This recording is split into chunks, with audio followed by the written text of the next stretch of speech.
Estimados estudiantes, tengan ustedes muy buenos días. Soy el doctor Javier Díaz Pera, médico asistente del área de infectología del Hospital del Niño y profesor de pediatría. Vamos a tocar el día de hoy, dentro de las sesiones que corresponden al área de infectología, algunos aspectos importantes que tienen que ver con la infección por VIH en niños, así como también el impacto en la población infantil en el Perú. Tenemos una tabla de contenidos, la cual al final de esta sesión tenemos que responder a cada uno de ellos: epidemiología, enfermedad, impacto y respuesta de SIDA en el Perú, mecanismo de transmisión, riesgo perinatal, aspectos importantes de la infección en los niños, la pesquisa del niño expuesto, así como también del niño infectado por VIH, la clasificación revisada de SIDA pediátrico, tanto basada en criterios clínicos como inmunológicos, los métodos diagnósticos para detectar al VIH, el diagnóstico según la edad del niño, cuando se considera perinatalmente expuesto, así como también serorevertor, el manejo integral del niño con VIH y SIDA, los medicamentos antirretrovirales y algunas fuentes de información. Muy bien. Antes de ello, siempre es bueno revisar las estimaciones mundiales a la fecha.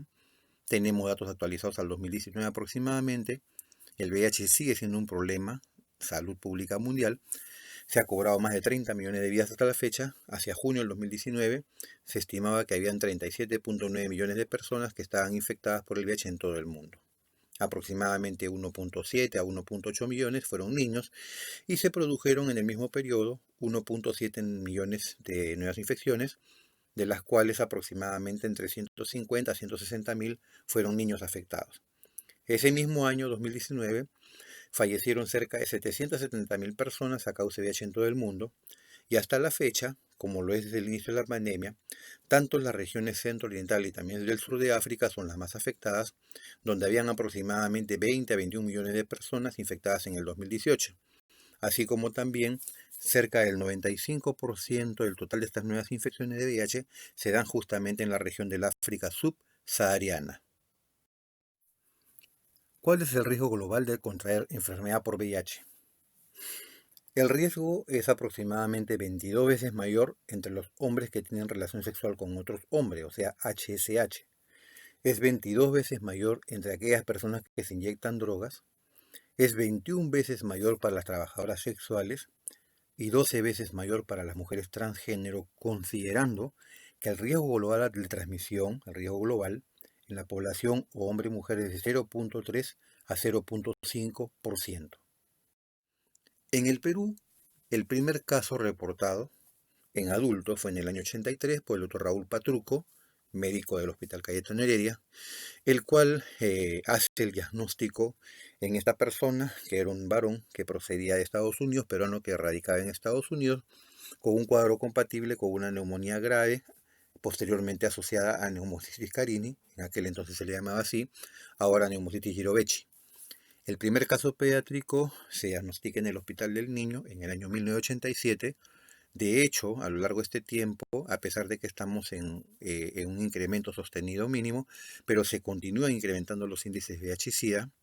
Hacia el 31 de diciembre del año 2018 se habían notificado en nuestro país un total de 120.389 casos de infección, posiblemente con un subregistro que alcance el 10 al 20%, con lo cual el estimado real debería estar en 150.000 por lo menos. Aproximadamente 43.000 de ellos se encuentran en estadio SIDA. La principal vía de transmisión, la vía sexual. Segundo, la transmisión madre-niño en diferentes momentos de su interacción.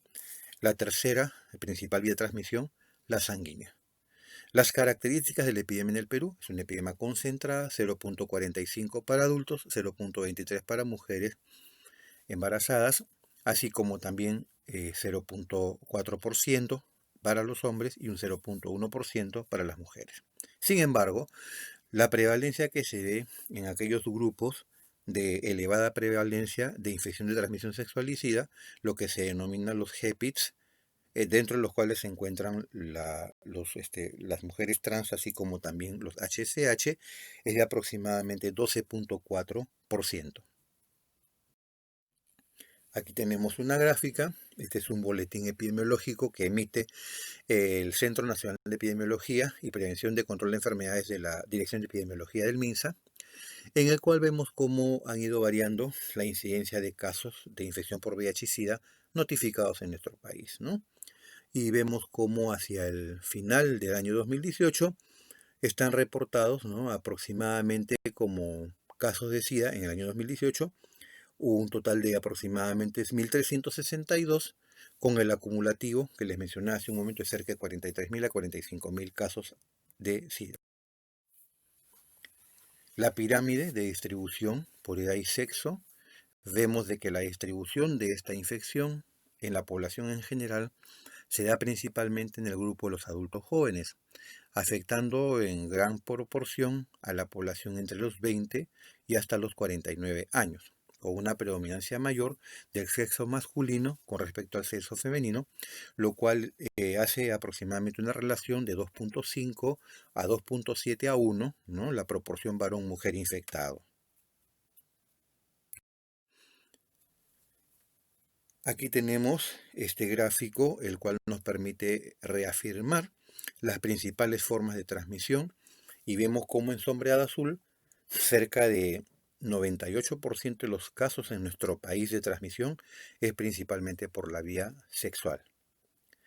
De hecho, dentro del factor más importante, las relaciones no protegidas es la principal forma como se expone, en este caso a las personas, al VIH en el Perú. La vía madre-niño es aproximadamente un 2% del total de infectados y 0.4 a 0.5 la transmisión parenteral, no tanto por usuario de drogas intravenosas en nuestro país, sino más bien a través de transfusiones con infecciones inadvertidas, así como también por el uso de objetos contaminados y exposición percutánea o permucosa al virus. ¿Y cuáles son los mecanismos de transmisión en los niños? En los niños, los principales mecanismos de transmisión que se ven son la transmisión antes de que nazca el bebé, quiere decir durante el periodo del embarazo, al momento de nacer o por lactancia materna, principalmente. Entonces, hablemos de este primer, digamos, factor importante, que es la transmisión fundamental en el niño. 9 de cada 10, aproximadamente 93-94% de los niños que están infectados se contagian justamente por este mecanismo. En la transmisión intrauterina tienen que ver diferentes factores, como por ejemplo si la mamá se ha infectado recientemente del virus o de repente está en un estadio avanzado del embarazo. Por otra parte, si es que la madre está en un estadio terminal de la enfermedad, ¿ok?, así como también alteraciones o factores de riesgo que puedan existir en relación ya al embarazo en sí, enfermedad hipertensiva del embarazo, de repente rotura prematura de membranas u otros más. Lo cierto es que la transmisión intrauterina es menos efectiva hacia el inicio del embarazo, quiere decir las primeras semanas, y se hace más efectiva hacia el final. El riesgo global de transmisión in útero, que también se le conoce como transmisión vertical propiamente dicha, es de aproximadamente 20-25%. Al momento de nacer, que es la transmisión intraparto, que es la más importante también, y la principal forma como se contagia un bebé a partir de su mamá infectada, se da aproximadamente en el 60-65% de los niños infectados con VIH. Y esto también está en relación, como les decía hace un momento, a si la mamá tiene enfermedad reciente por VIH o de repente enfermedad avanzada sin tratamiento antirretroviral, rotura prematura de membranas, prematuridad y otros factores más que influyen en mayor o menor grado, así como también el tipo de parto, ¿no? Si es cesárea, por ejemplo, se reduce este riesgo al mínimo, pero si es parto normal por vía vaginal, el riesgo se mantiene elevado. El tercer mecanismo, que es por lactancia materna, esto implica a su vez dos riesgos importantes. En aquel hijo de madre con VIH diagnosticada, pero de repente que no se han tomado todas las estrategias de prevención de transmisión madre-niño, y la mamá le da de lactar en el periodo puerperal o posparto, el niño adiciona hasta aproximadamente un 10 a un 12% de riesgo adicional para hacer infección por VIH, haciendo un riesgo global entre todos de aproximadamente un 20 a 25% de riesgo de transmisión madre-niño. Sin embargo, se pueden dar casos en los cuales, por diversas condiciones, de repente la mamá antes del embarazo no tiene infección, pero posteriormente se infecta. Esto generalmente pasa cuando la mamá o bien tiene como antecedente lo que se denomina en medicina una pareja serodiscordante, Quiere decir de que el esposo era seropositivo, la mamá seronegativa, pero no se demostraba eficacia de infección antes de que esté embarazado durante el embarazo y que después del embarazo resulta infectada. O bien también que el padre, ¿no es cierto?, o la pareja haga infección durante el embarazo en el periodo de abstinencia sexual y posteriormente cuando reinicia relaciones sexuales con su esposa le contagia. Por tanto, la mamá hace una infección reciente, ¿no es cierto?, con alta viremia, lo cual induce un riesgo adicional de aproximadamente entre un 20 a un 30% mayor para que el bebé se contagie a través de lactancia materna. El otro mecanismo de transmisión es por transfusiones de sangre y derivados, es un mecanismo bastante controlado felizmente en nuestro país, y hay otros como son el abuso sexual, que se da sobre todo en niños, en adolescentes, las relaciones sexuales consentidas que también se dan entre adolescentes, sobre todo relaciones de tipo homosexuales, y los objetos contaminados. Acá tenemos el resumen de lo que hemos conversado. Podemos tener una madre seropositiva, la cual se infecta por vía sexual o por transfusiones, ¿ok? Durante el embarazo, la transmisión transplacentaria en número 1 representa aproximadamente un 20 un 25% de riesgo de transmisión perinatal al bebé, sin que se tome ninguna estrategia de prevención de transmisión vertical. Tenemos el neonato, al momento del parto, número 2, canal de parto, 60-65% de los contagios se dan a este nivel, y posteriormente ya tenemos, como les mencionaba, un 80% de posibilidades de que el niño, ¿ok?, luego de este periodo nazca con infección, un 20% que nazca, perdón, y un 80% que no, pero hay un riesgo adicional que se puede agregar a través de la lactancia materna entre un 10 a un 14%. ¿Cuáles son las condiciones especiales que hacen diferente la infección por VIH a los niños de los adultos? O sea, las diferencias importantes entre lo que vienen a ser las infecciones en los niños. He aquí algunas consideraciones especiales. Lo primero es que en los adultos la principal vía de transmisión es la sexual, en cambio en los niños la principal vía de transmisión es la perinatal.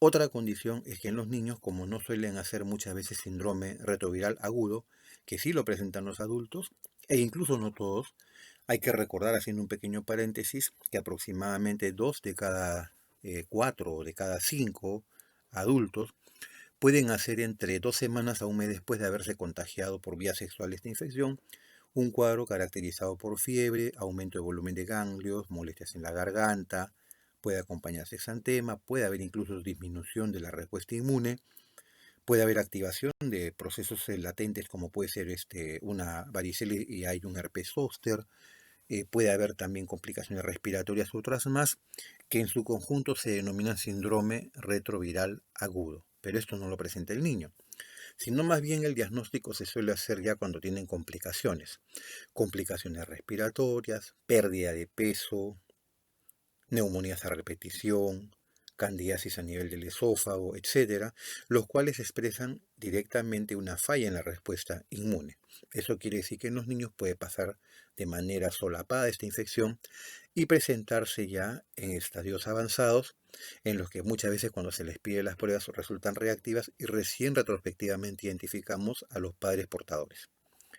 Asimismo hay que recordar también que otra condición especial es que los lactantes pueden tener una serología para VIH por las pruebas de ELISA positivas sin estar infectados. Y esto se da principalmente por la transferencia pasiva de anticuerpos maternos. Y esto representa indudablemente un problema diagnóstico. Recordemos que durante el embarazo, eh, aproximadamente a partir del segundo a tercer trimestre, los anticuerpos maternos van a pasar a través de la placenta, es lo que se denomina también inmunidad pasiva natural, la que recibe el feto. Van a pasar los anticuerpos de tipo IgG, recordemos que las IgG son monómeros. El IgM o inmunoglobulina M no puede pasar porque es un pentámero, es una molécula muy grande, y las inmunoglobulinas G van a pasar por un proceso de pinocitosis a través de la membrana y van a pasar a la circulación fetal. De hecho, estas inmunoglobulinas que le confieren al niño inmunidad pasiva natural le van a permitir defenderse de varios agentes, sobre todo agentes que poseen cápsula, que es un mecanismo de protección importante para ciertos gérmenes que pueden ser dañinos en el bebé a etapas tempranas de su vida, como es el neumococo, hemófilus, estafilococo, meningococo y otros más. Pero también pueden pasar anticuerpos contra el VIH de una mamá portadora del virus. Y al pasar estos anticuerpos de tipo IgG para VIH, esto hace que cuando se le tome la muestra de sangre al lactante, resulten pruebas de ELISA reactiva y de repente no están infectados. Esto es un problema diagnóstico e implica de que tenemos que contar con otros recursos para poder hacer el diagnóstico de esta enfermedad en los niños pequeños. En otras palabras, tenemos que buscar pruebas moleculares para poder hacer el diagnóstico de certeza. Asimismo, otras condiciones especiales son de que los pacientes desarrollan tempranamente la enfermedad. En ellos se manifiesta como una falla en el crecimiento, retraso psicomotor, infecciones oportunistas de diferente tipo y el desarrollo temprano de neumonía, linfoidea intersticial, que es un cuadro que se presenta casi principalmente en niños con respecto a los adultos. Por otra parte, menor desarrollo del sistema nervioso, la encefalopatía que puede ser estática, eso quiere decir de que el paciente va a tener dificultades para adquirir destrezas, o la progresiva, en la cual más bien hay un deterioro importante de la respuesta global del encéfalo, con pérdida de habilidades adquiridas, con paresias que pueden ser mono, di o cuadriparesias, PCI y otros más.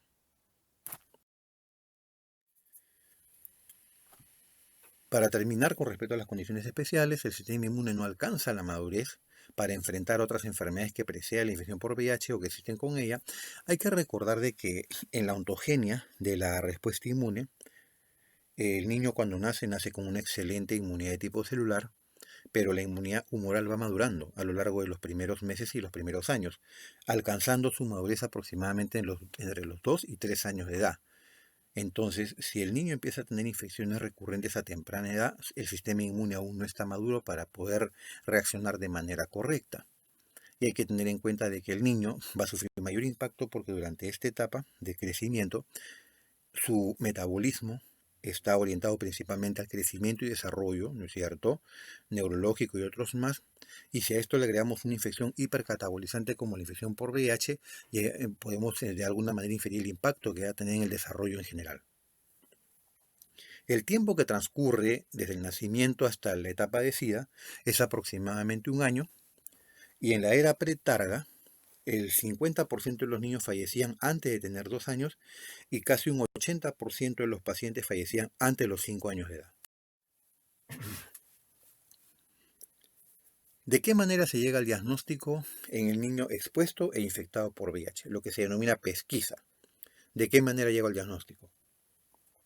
Una forma, o sea, un escenario, es detectar, que sería lo ideal, detectar a la gestante. Ese es lo ideal.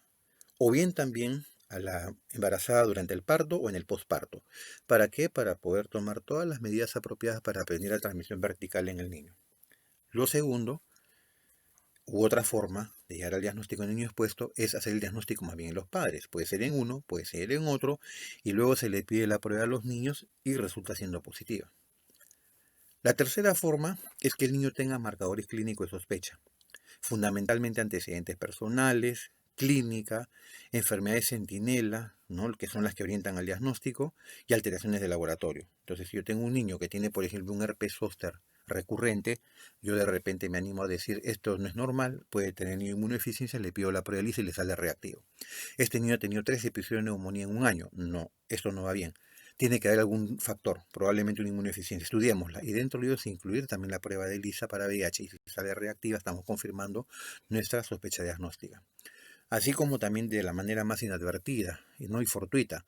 Muchas veces se solicita la prueba de ELISA como un estudio prequirúrgico y suele salir reactivo, ¿no?, y comienza pues todo el problema para la familia.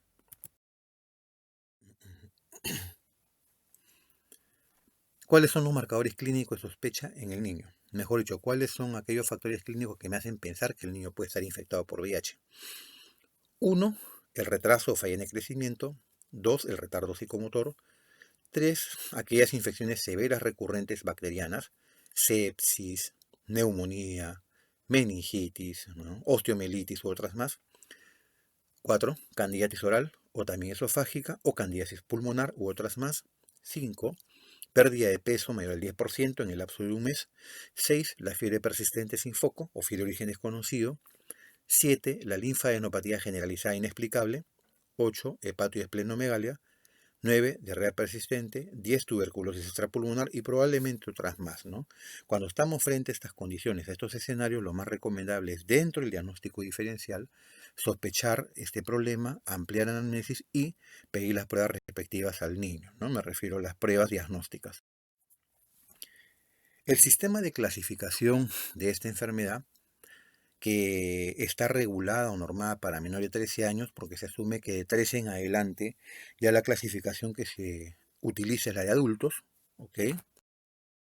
Hay una clasificación hecha por la Center for Disease Control, que es la entidad regentora de lo que viene a ser las normas y leyes que emplea muchas veces la Academia Americana de Pediatría para estratificar o sistematizar, ¿no?, diferentes enfermedades. Entre estas está justamente la enfermedad por VIH. Entonces hablamos de categorías clínicas, así como también categorías inmunológicas para poder establecer un adecuado diagnóstico. En lo que respecta a las categorías clínicas del niño menor de 13 años, vamos a considerar hasta 4 categorías. La categoría N, la categoría A, la categoría P y la categoría C. La categoría N, denominada también asintomática, el niño no va a presentar ninguna manifestación que se atribuya a infección por VIH, o bien de repente solamente una manifestación de la siguiente lista, o sea, de la categoría A, solamente una. El niño que se cataloga o se estratifica en la categoría A o sintomático leve debe de presentar por lo menos 2 o más de las siguientes condiciones listadas, pero ninguna, ojo, ninguna de las siguientes categorías, ninguna de la categoría B, ni tampoco ninguna de la categoría C.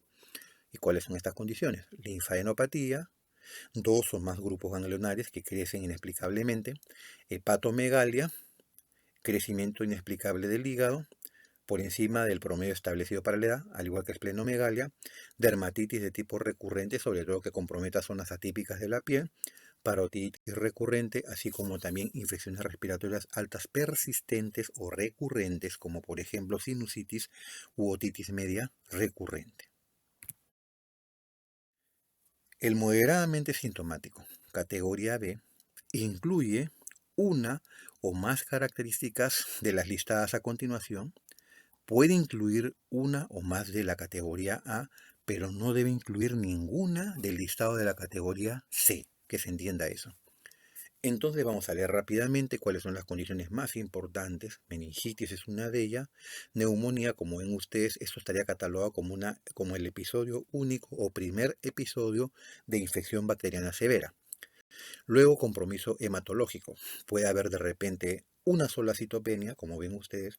Puede haber también bicitopenias o puede haber pancitopenias, anemia, neutropenia, trombocitopenia. Tercero, candidiasis orofaringia persistente, la cual se presenta generalmente en niños mayores de 6 meses de edad y por más de 2 meses. Cuarto, tuberculosis pulmonar, seguimos en la lista, fiebre persistente, diarrea de tipo crónico recurrente, varicela diseminada o varicela complicada, herpes zóster, neumonitis linfoide intersticial, estomatitis por herpes simple, bronquitis, neumonitis o esofagitis por herpes simple, en brotes antes del mes de edad, infección por citomegalovirus de inicio durante el primer mes de vida, hepatitis, sobre todo de tipo recurrente, cardiomiopatía o nefropatía asociada a VIH, infecciones bacterianas atípicas como la nocardiosis, toxoplasmosis en menores de un mes de edad y rarísimo en niños tumores como sarcoma. Acá tenemos algunas imágenes radiológicas en las que podemos ver en el lado superior izquierdo para ustedes neumonía, ¿ok? Al lado derecho tuberculosis, en la parte inferior una neumonitis linfoide intersticial. Estomatitis por herpes simple, vemos a este niño con un compromiso importante de tipo cutáneo, también mucoso. Al lado derecho una candidiasis orofaringia bastante seria, que es de tipo recurrente o persistente. Otro pequeñito, inmunocomprometido, es un paciente que no tomaba terapia antirretroviral, que vemos que es una varicela diseminada. Herpes zóster diseminado, que compromete más de 2 dermatomas, como ven ustedes aquí. tenemos una dermatoma, luego tenemos la de aquí, probablemente tiene tomada 3 o más dermatomas, lo cual no es usual. La categoría C, también denominada estadio SIDA, ahora sí les queda claro que no es lo mismo que una persona tenga infección por VIH o que tenga SIDA, es muy completamente diferente. Incluso el decir que una persona tenga infección por VIH, que tenga enfermedad por VIH o que tenga SIDA es completamente diferente. La persona que tiene infección por VIH puede estar completamente asintomático y solo ser portador, ¿ok? Estar en estadio N, pasar largo tiempo de su vida sin presentar manifestaciones y posiblemente ni él mismo sepa que está infectado. El que tiene enfermedad por VIH empieza a presentar manifestaciones, como por ejemplo pérdida de peso, adenomegalias, aumento de volumen de los órganos, me refiero a hepatosplenomegalia, puede aparecer de repente diarrea persistente u otros más. Pero aún no aparecen aquellas infecciones oportunistas que son definidas como enfermedades marcadoras o indicadoras de estadio SIDA, las cuales producen síntomas severos. Entonces, cuando hablamos de estadio SIDA, estamos hablando de ciertas condiciones, como las que voy a repetir a continuación, que definen que el paciente está en un estadio severo y que si no se toman las medidas adecuadas y se deja solo con terapia compasiva, es posible que en el lapso de un año perdamos al paciente. Infecciones bacterianas múltiples, severas, ya son 2 o más episodios en el lapso de un año, neumonía, meningitis, artritis u otras más, candidiasis esofágica, candidiasis pulmonar o bronquial, tuberculosis extrapulmonar o diseminada, criptosporiasis, isosporiasis con diarrea persistente y pérdida de peso, septicemia recurrente, pero no por Salmonella typhi, ojo, sino por salmonelas notíficas, o sea, salmonelas entéricas probablemente de origen doméstico, como es salmonelas de las aves, salmonelas de los mamíferos, infección por citomegalovirus con la severidad, pero inicio por encima del mes de edad. Úlceras por virus herpes simple persistentes, pero que se acompañan a su vez de neumonitis o de esofagitis, ¿ok? En pacientes con herpes recurrente. Algunas micosis como la coccidioidomicosis y la criptococosis diseminada, neumonía por neumonitis Girovechi. Acá tenemos ejemplos, en la parte superior un lactante de 2 meses de edad, 7 días de enfermedad, madre seropositiva, fue intubado, ¿no? Por la evolución rápida de dificultad respiratoria, se encontró una deshidrogenasa láctica elevada cuando el punto de corte es 400, se encontró en 1300, recibió tratamiento para neumonitis Girovechi, en este caso lo que se deja es el cotrimoxazol, o sea el trimetoprim más sulfametoxazol, pero por vía parenteral. La dosis para poder tratar estos cuadros de neumonitis Girovechi es utilizando el trimetoprim con sulfametoxazol sobre la base del trimetoprim a 20 miligramos por kilo por día, cada 6 horas, pero por vía parenteral, aproximadamente por 14 días. Hubo una buena respuesta y fue extubada al 7º día. En la parte inferior, una lactante de 4 mesecitos con una infección respiratoria aguda grave, intubada, lamentablemente falleció al 2º día, tenía deshidrogenasa láctica en casi 4000 unidades y el VIH positivo también, y el VAL, o sea, el lavado bronquialveolar, fue positivo para neumonitis Girovechi. Acá tenemos unas imágenes en las cuales con tinción Wright se puede observar masa de especímenes puntualmente de neumonitis Girovechi que están ubicados en la flecha a este nivel, es mostrado, ¿ok? Así como también los trofosoditos que están acá, a este nivel.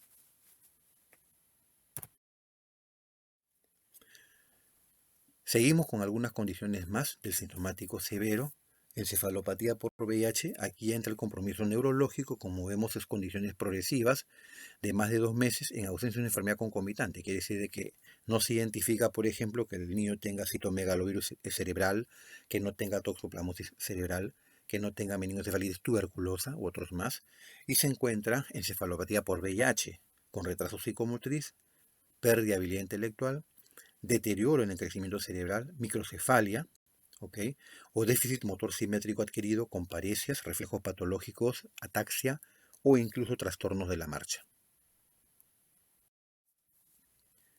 Diferentes imágenes, arriba TEM, abajo resonancias magnéticas, a la izquierda una normal, esta de acá, se ve una normal, en la siguiente hay una atrofia cortical importante, En la siguiente se ve calcificación de los ganglios basales, que es característico de la infección por VIH. En la última, no solamente se ve calcificación de los ganglios basales mucho más notorio que la anterior, sino que además también se ve calcificaciones intraparenquimales a nivel frontal, como ven ustedes acá, en un estadio de SIDA avanzado sin targa, sin terapia antirretroviral. En la parte inferior tenemos imágenes de resonancia magnética nuclear.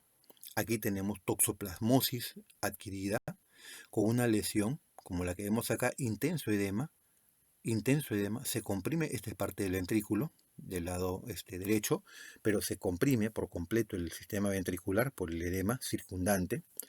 Aquí en otra de las secuencias tenemos también característica de toxoplasmosis. En esta de acá, que es la imagen C, hay una gran lesión paraventricular, que es la que vemos acá. Es un linfoma cerebral primario, este de aquí. Aquí, en la siguiente, este es un sangrado intraventricular, un hematoma intraparenquimatoso. Y aquí tenemos múltiples, en esta sagital, ¿no?, que es la última, múltiples lesiones granulomatosas intraparenquimales y también cerebelosas en un pacientito con SIDA y con tuberculosis en el sistema nervioso central. Otras condiciones menos frecuentes del estadio SIDA: tenemos la toxoplasmosis cerebral, histoplasmosis diseminada, complejo Mycobacterium avium, leucoencefalopatía multifocal y progresiva, síndrome de consumo, así como también algunas neoplasias que son rarísimas, que son los linfomas en niños y el sarcoma de Kaposi. Acá tenemos imágenes de la leucoencefalopatía multifocal progresiva, donde se ve en estas imágenes de resonancia cómo se inician focos de desmielinización. Entonces, desmielinización. Y el paciente empieza a tener un cuadro acompañado muchas veces de dificultad para la marcha por ataxia, de distonías, incluso en movimientos de tipo atetoides, que conllevan a la inmovilización. Luego tenemos acá imágenes de histoplasma capsulatum. En la médula ósea aquí tenemos la imagen del histoplasma. En la lámina periférica gran cantidad de histoplasma dentro de un macrófago, histoplasmosis. Síndrome de consumo. La acarosis costrosa sarna noruega, que también es característico en pacientes en inmunodeficiencia. A continuación vamos a detallar la clasificación inmunológica para infección por VIH en niños. La categoría inmunológica está basada en el recuento de células CD4. Quiere decir que para ello se tiene que practicar una prueba que se denomina citometría de flujo para establecer cuál es el recuento absoluto de células CD4, tanto en cantidad total como también en porcentaje. Cuando uno realiza un hemograma, en el hemograma uno puede obtener un recuento diferencial de leucocitos. Podemos un ejemplo. Podemos tener 10.000 leucocitos, de los cuales el 50% pueden ser neutrófilos, o sea 5.000, un 40% linfocitos, pero de ese 40%, que son 4.000 linfocitos, con respecto al recuento total, que es de 10.000, yo no sé cuántos son CD4, cuántos son CD8, cuántos son linfocitos B, no sabemos cuántos son NK. Para poder saber ello tengo que hacer una citometría de flujo. Entonces, cuando se hace la citometría de flujo, se establece un porcentaje y un recuento absoluto. Si vemos, las categorías inmunológicas son tres. Categoría 1, sin evidencia de inmunosupresión o depresión. Categoría 2, inmunodepresión moderada. Categoría 3, inmunodepresión severa. Independientemente de la edad del paciente, tenga menos de un año, tenga 1 a 5 años, o sea, lactante preescolar, y tenga 6 a 12 años escolar, se va a considerar siempre que no tiene evidencia de inmunosupresión cuando su recuento de células CD4 esté igual o más del 25% con respecto al recuento, o sea, células CD4 igual o más del 25% con respecto al recuento total de linfocitos. Se considera inmunosupresión moderada cuando se encuentra entre el 15 al 24% con respecto al recuento total de linfocitos. Y se considera como inmunodeprimido severo cuando el recuento de células CD4 se encuentra por debajo del 15% con respecto al recuento total de linfocitos. Lo que varía es el recuento absoluto, porque si nos fijamos en la tabla, a diferencia del paciente en etapa escolar, que se parece mucho al adulto, el lactante maneja cifras más elevadas en cuanto a su recuento absoluto de CD4 específico para considerarlo como inmunocomprometido. Un lactante se considera que no tiene inmunocompromiso, está en estadio 1, cuando el recuento absoluto CD4 específicas van por encima de 1500 células por cada microlitro. Se considera estadio 2 cuando su recuento va entre 750 a 1499 células por microlitro y se considera como inmunosuprimido severo cuando está por debajo de 750 células por cada microlitro. En el niño en etapa preescolar de 1 a 5 años, como vemos, estadio 1 sin inmunosupresión, célula CD4 igual o encima de 1000, estadio 2, célula CD4 entre 500 a 999, estadio 3, niño con célula CD4 por debajo de 500 células. Y el niño en etapa escolar maneja un recuento de células para considerarlo en estadio 1, 2 y 3 semejante al adulto. Aquí tenemos un resumen de la clasificación SIDA pediátrico, la cual incluye tanto la clasificación clínica a la parte superior, que viene a ser las columnas, como la clasificación inmunológica en filas. Así tenemos la clasificación clínica, que es la N, la A, la B y la C, y la otra entrada a nivel de las filas, clasificación inmunológica, sin evidencia de inmunosupresión moderada, inmunosupresión severa, lo cual nos da en esta tabla la clasificación completa con 12 estadiajes aproximadamente desde el estadio N1 hasta el estadio C3. Hay que hacer la observación que todo paciente que se encuentra en el estadio C de severo sintomático es estadio SIDA. Así tenga de repente un recuento aparentemente normal de células CD4, que tenga inmunosupresión moderada o finalmente que tenga los dos, o sea que esté como un sintomático severo y que además tenga una inmunosupresión severa. Muy bien. ¿Cuáles son las pruebas para detectar anticuerpos contra el VIH? Tenemos pruebas de tamizaje, en este caso de descarte, los test de ELISA clásicos, ¿ok? Estas detectan anticuerpos contra el virus del VIH, son de tipo IgG, y tenemos pruebas que detectan anticuerpos, pero que son consideradas anticuerpos, ojo, anticuerpos confirmatorias. Hay dos, las que son las más importantes que se realizan en nuestro medio, que son el Western blot, también denominado inmunoblot, y la inmunofluorescencia indirecta. Pero ambas detectan anticuerpos, no detectan antígenos. Por tanto, estas pruebas no son útiles en niños pequeños. Le decíamos al comienzo de que hay un problema diagnóstico en los niños pequeños que tienen serología positiva, porque podría ser positiva sin estar infectados por la transferencia pasiva de anticuerpos maternos. Entonces, así tenga el paciente inmunoblot positivo, si tiene menos de 1 año y medio, no es una prueba confirmatoria. Luego pasamos a las pruebas moleculares. El antígeno P24 no se utiliza en niños pequeños y lo que sí se utiliza son las pruebas de reacción cadena polimerasa, las cuales van a detectar el material genético del VIH. Una de ellas es denominada la prueba de PCR, pero de ADN. Recordemos que el virus del VIH es un retrovirus humano que tiene la particularidad de que al momento que infecta a la célula humana, que son todas aquellas que puedan tener correceptor de quimoquinas y también CD4, ingresa por una fusión de su membrana externa con la de la célula que lo va a involucrar. Y una vez que ingresa, se denuda el material genético que posee este virus. Y recordemos que el virus VIH es un virus ARN, pero que dentro de la célula tiene la capacidad de retrotranscribir su ARN para transformarlo en ADN provírico. De ahí el término de retrovirus humano, porque posee una enzima que se denomina transcriptasa reversa. Entonces el pasaje de virus ARN a virus ADN se va a dar dentro del citoplasma en la célula. Es por eso que esta prueba, que es de ADN para el virus, va a detectar el virus intralinfocitos.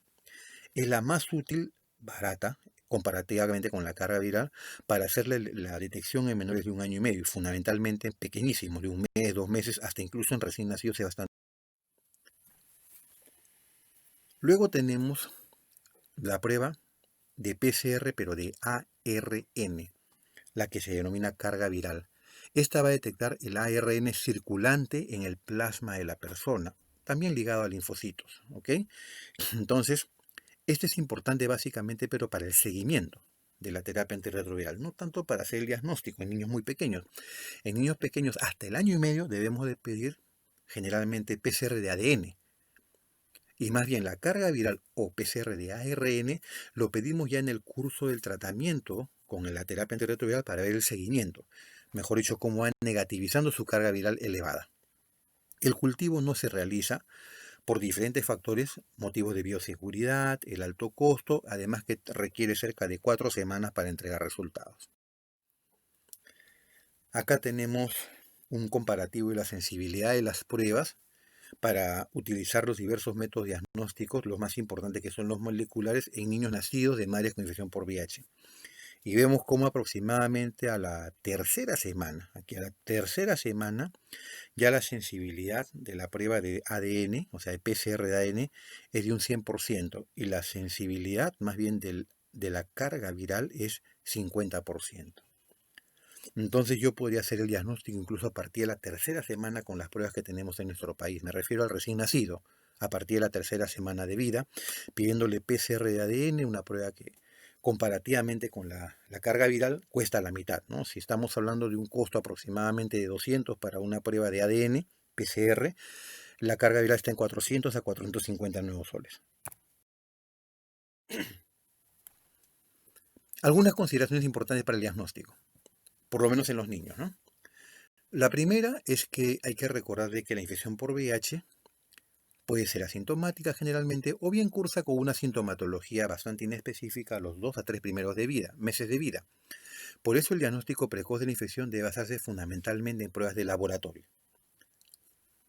Segundo, el diagnóstico de infección en niños infectados por transmisión madre-niño que sean menores de 1 año y medio requiere el uso de pruebas virológicas.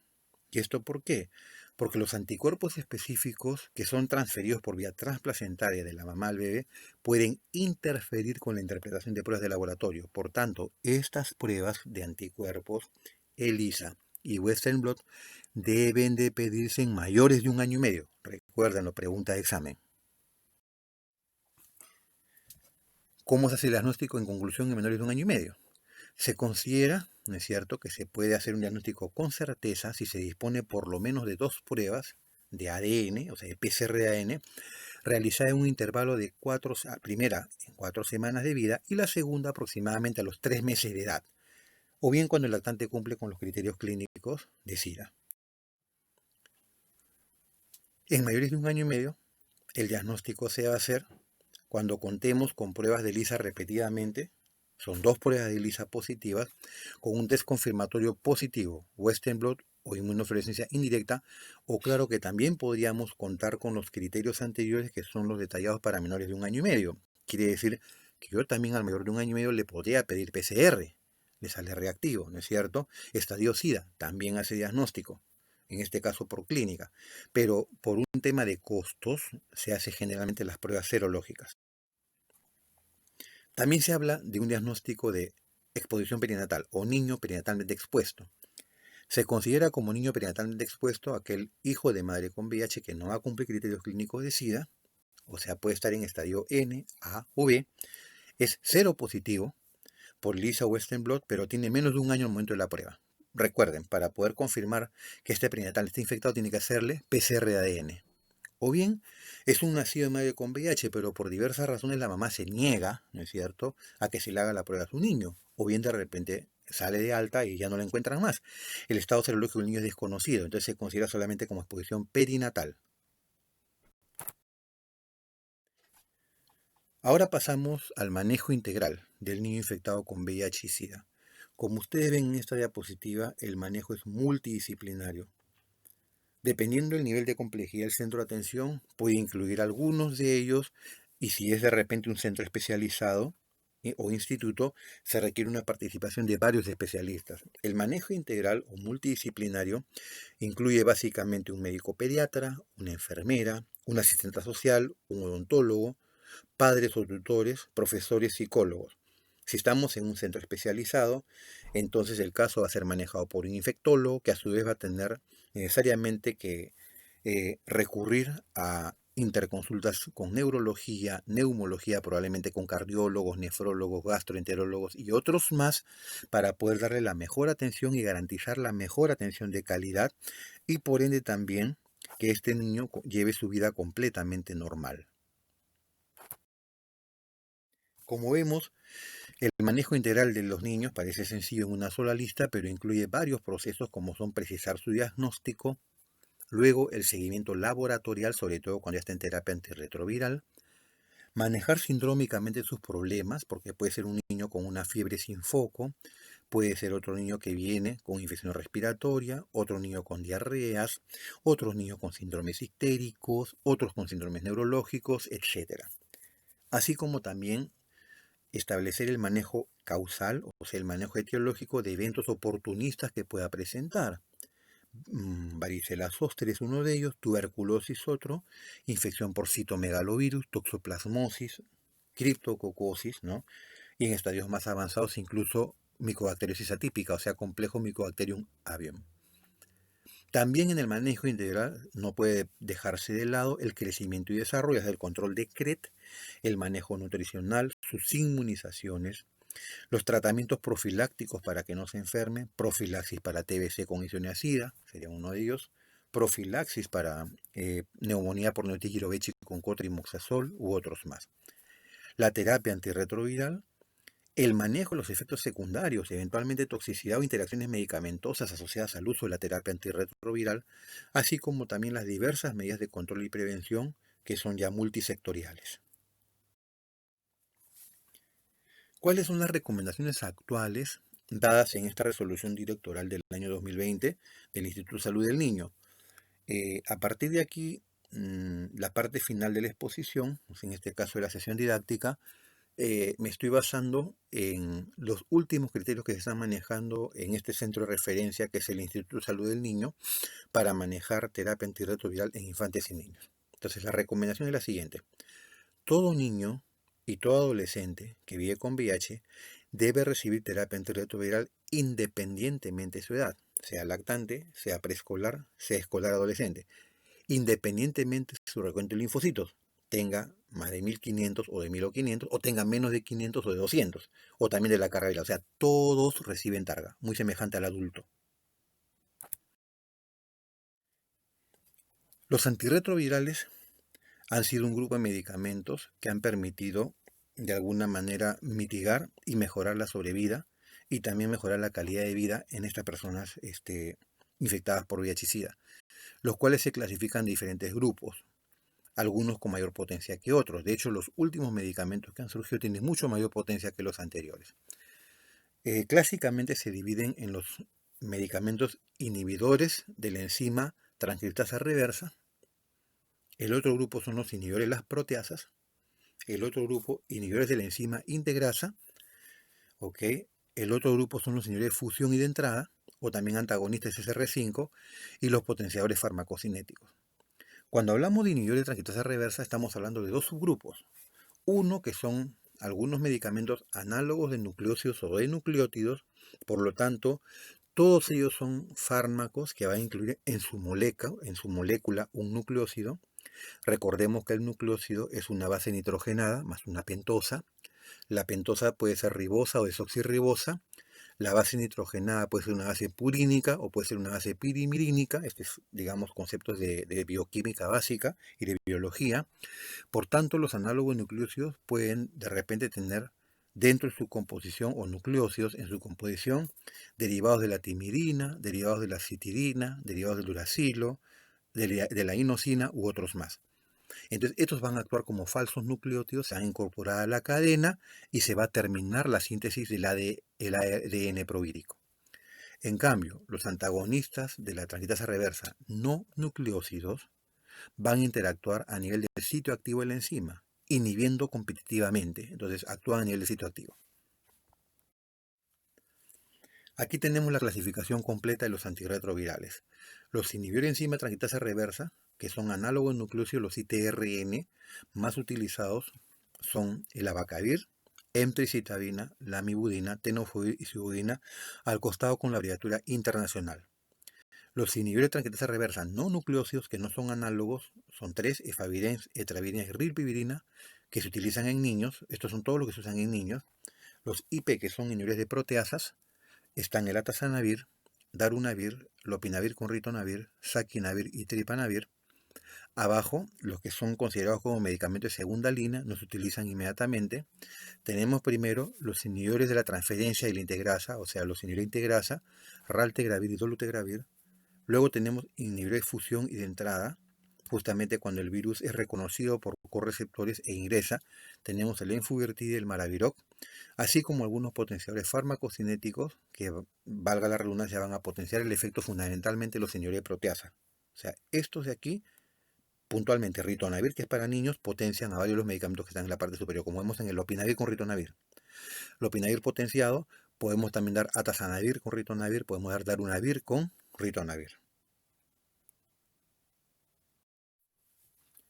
Los esquemas de targa siempre deben de incluir 3 antirretrovirales, de los cuales 2 generalmente son en la primera línea, o sea de inicio, medicamentos inhibidores de la enzima transcriptasa reversa, análogo de nucleócido, y el tercer medicamento antirretroviral, en el caso de los niños pequeños, pueden ser o un inhibidor de proteasa o bien un inhibidor de la integrasa. Estamos hablando de niños hasta los 3 años de edad, 14 días de 3 años de edad. De los medicamentos considerados como inhibidores de transcriptasa reversa, análogo a nucleócidos, los pares pueden ser sidobudina más lamivudina, o también puede ser el otro par abacavir más lamivudina. El tercer medicamento que se elige cuando se trata de un IP, o sea, inhibidor de proteasa, es el lopinavir con ritonavir, o si elegimos el inhibidor de integrasa, es el raltegravir. De tal manera que los esquemas que se pueden utilizar a partir del neonato son, para hasta los 3 años, son sidobudina más lamivudina con lopinavir con ritonavir, o bien se puede utilizar sidobudina, lamivudina más raltegravir, y si utilizamos la opción B, que es abacavir más lamivudina, también se pueden combinar con lopinavir ritonavir, o abacavir lamivudina con el raltegravir. En los esquemas de targa de niños entre 3 a 6 años de edad, igual incluimos 2 análogos de nucleócidos del lado izquierdo, y hacia el lado derecho podemos incluir o bien un no nucleócido, o bien un inhibidor de proteasa, o bien un inhibidor de integrasa. Las combinaciones de nucleócidos son los siguientes: sidobudina más lamivudina, o bien abacavir más lamivudina, o bien tenofovir más emtricitabina, o bien incluso tenofovir más lamivudina, que está entre paréntesis. Y estos se pueden combinar con efavirenz, o bien se pueden combinar con lopinavir con ritonavir, o bien se pueden combinar con raltegravir. Como por ejemplo, podemos utilizar la siguiente combinación: sidobudina, lamivudina más efavirenz, o también sidobudina, lamivudina más lopinavir con ritonavir, o también podríamos usar sidobudina más lamivudina más raltegravir. Y de 6 a 12 años algo parecido, como ven ustedes.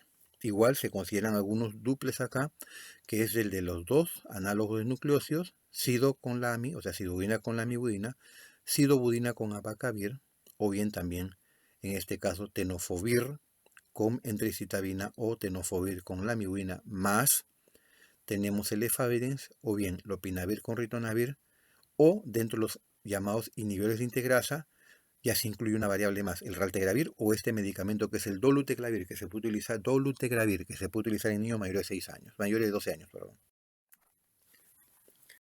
Ahora, en caso de que falle o haya resistencia, según la genotipificación, los esquemas de rescate pueden incluir además los siguientes medicamentos. Tenemos el tenofovir, la etravirina, atazanavir con ritonavir, darunavir con ritonavir, lopinavir con ritonavir, saquinavir y raltegravir para ser utilizados como medicamentos de segunda línea. Muy bien. ¿Y cuáles son las medidas para prevenir la transmisión vertical?